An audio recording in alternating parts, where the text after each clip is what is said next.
आप सुन रहे हैं मां शारदा म्यूजिक की शानदार प्रस्तुति। म्यूजिक बाय नवल जी।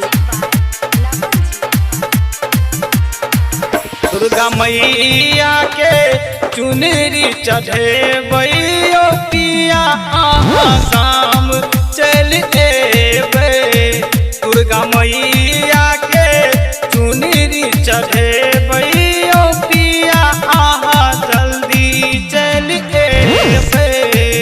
यो पिया आहा जल्दी चल एबे।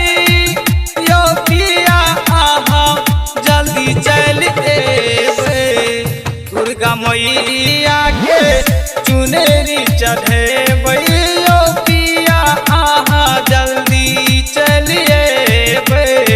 दुर्गा मैया के चुनरी चढ़े बैयो पिया आहा जल्दी चल एबे। डीजे नवल जी।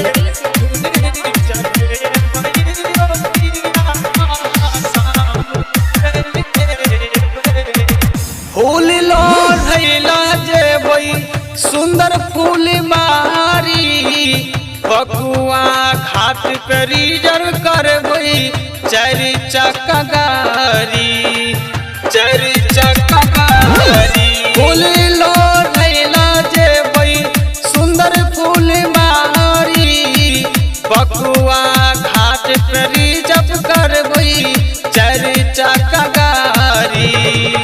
और फूल के माला चढ़े बैयो पिया आहा गाम चल एबे। दुर्गा मैया के चुनरी चढ़े बैयो पिया आहा गाम चल एबे।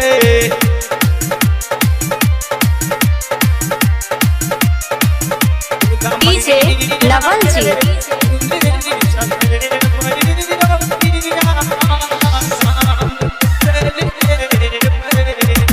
जिला मधुबनी में बहुत छै पुजारी।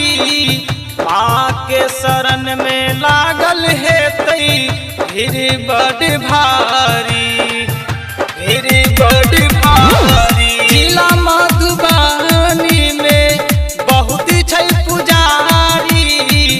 माँ के शरण में लागल हेतै भीड़ बड़ भारी। माँ के शरण में दीप जले बैयो पिया आहा जल्दी चल एबे। दुर्गा मैया के चुनरी चढ़े बैयो पिया आहा जल्दी चल एबे।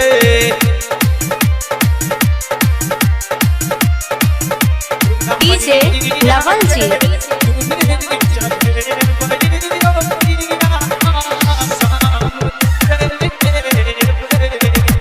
एतै पुजारी सहरसा सुपौल सँ जिला दरभंगा गाम गरौल सँ।